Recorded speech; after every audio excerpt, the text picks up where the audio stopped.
பர்பர்களால் நிலை குலைந்த NH-44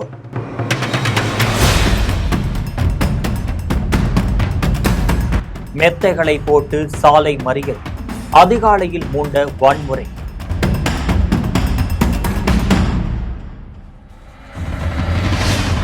அடித்து விரட்டிய காவல் படையினர்.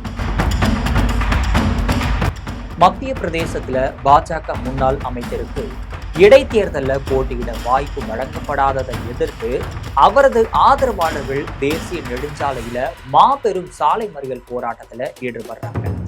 இதனால வன்முறை வெடித்து பல மணி நேரம் போக்குவரத்தும் கடுமையா பாதிக்கப்படுது. இந்த போராட்டம் எப்படி வன்முறையாக மாறியது, அதற்கு பின்னால் இருந்த காரணம் என்ன என்பதை பற்றி ஜெம் தொலைக்காட்சியில் விரிவாக பார்க்கலாம்.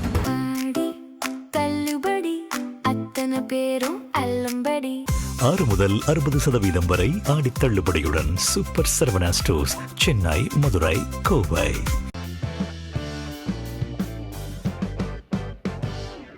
இந்தியாவில் குடிநீர், சாலை வடிகால் போன்ற அடிப்படை வசதிகளை கோரியும் விவசாயம், மக்கள் நலன், அநீதிக்கு எதிராகவும் போராட்டங்கள் நடைபெறுவது வழக்கமான ஒரு விஷயம்தான்.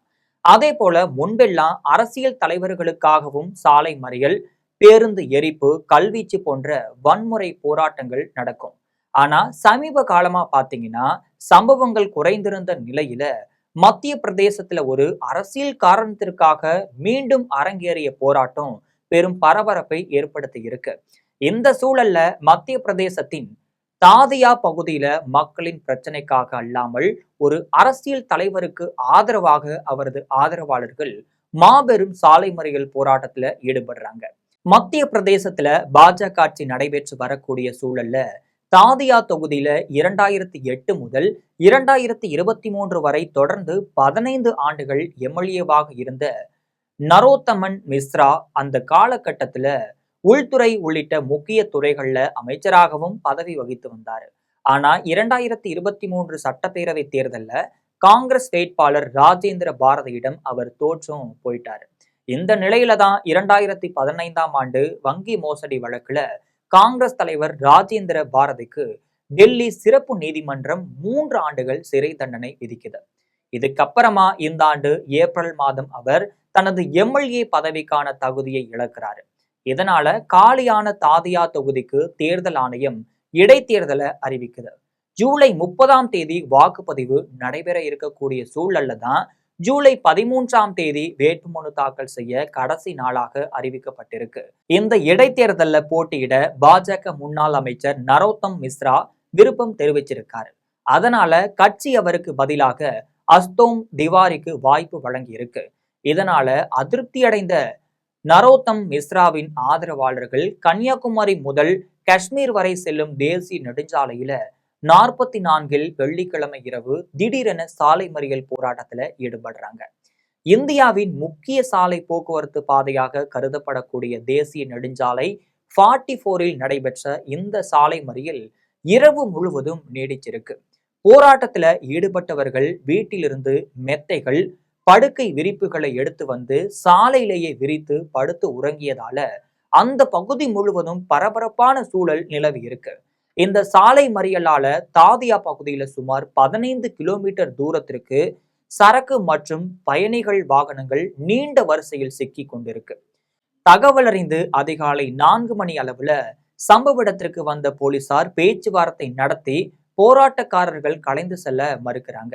அதுக்கப்புறமா போலீசார் மீது கல்வீச்சு தாக்குதல் நடத்தியதுடன் பல வாகனங்களின் கண்ணாடிகளை உடைத்து சில சிறிய வாகனங்களையும் புரட்டையும் போட்டிருக்காங்க.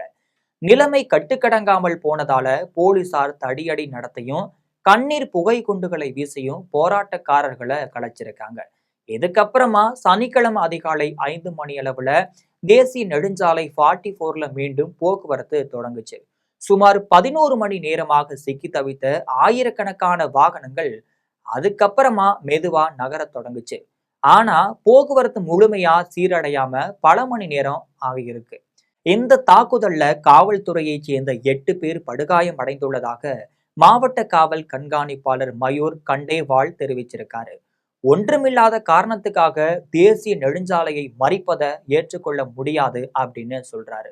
அந்த பகுதியில தொடர்ந்து பதற்றம் நீடித்ததால காவல் அதிரடி படையினர் குவிக்கப்பட்டாங்க. போராட்டக்காரர்கள் பயன்படுத்திய மெத்தைகளை காவல்துறையினர் அந்த இடத்திலிருந்து அப்புறப்படுத்தினாங்க. சாலை மறியல் போராட்டம் வன்முறை பற்றி பேசிய மாவட்ட ஆட்சியர் சுவப்னில் வான்கடே, வெள்ளி மாலையில் தொடங்கிய போராட்டம் சனிக்கிழமை அதிகாலை 5 மணி வரை நீடித்ததா சொல்றாங்க. தாதியாவில் மட்டும் கிடையாது, ஜான்சி, சிவபுரி, குவாலியர் மாவட்டங்களிலும் போக்குவரத்து பாதிக்கப்பட்டதாகவும், இதனால 25 கிலோமீட்டர் தொலைவிற்கு வாகனங்கள் அணிவகுத்து நின்றதாகவும் சொல்றாருங்க. இடைத்தேர்தல்ல போட்டியிட தனக்கு வாய்ப்பு மறுக்கப்பட்டதால தனது ஆதரவாளர்கள் போராட்டத்தில் ஈடுபட்டத சமூக வலைதளத்தின் வாயிலாக அறிந்து கொண்டதா முன்னாள் அமைச்சர் நரோத்தம் மிஸ்ரா தெரிவிக்கிறாங்க. எதிர்ப்பை முறையான வழியில் தெரிவிக்க வேண்டும் அப்படின்னும், இப்படி சாலையை மறித்து வன்முறையில் ஈடுபடக்கூடாது அப்படின்னு தனது ஆதரவாளர்கள் அமைதி காக்க வேண்டும் அப்படின்னு கேட்டுக்கொள்றாரு. நாட்டில் எத்தனையோ அநியாயங்கள் அட்டூழியங்கள் நடக்கும்போது அதற்கெல்லாம் கொதித்து எழாம மக்கள் அமைதியாக இருக்காங்க.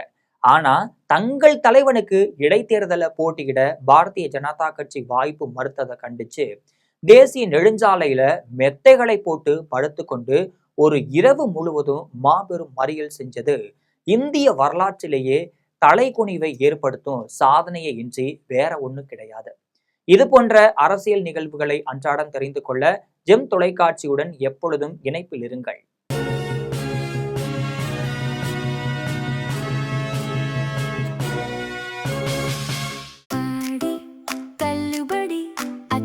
பேரும் அல்லும்படி 6 முதல் 60% வரை ஆடி தள்ளுபடியுடன் சூப்பர் சரவணா ஸ்டோர்ஸ், சென்னை, மதுரை, கோவை.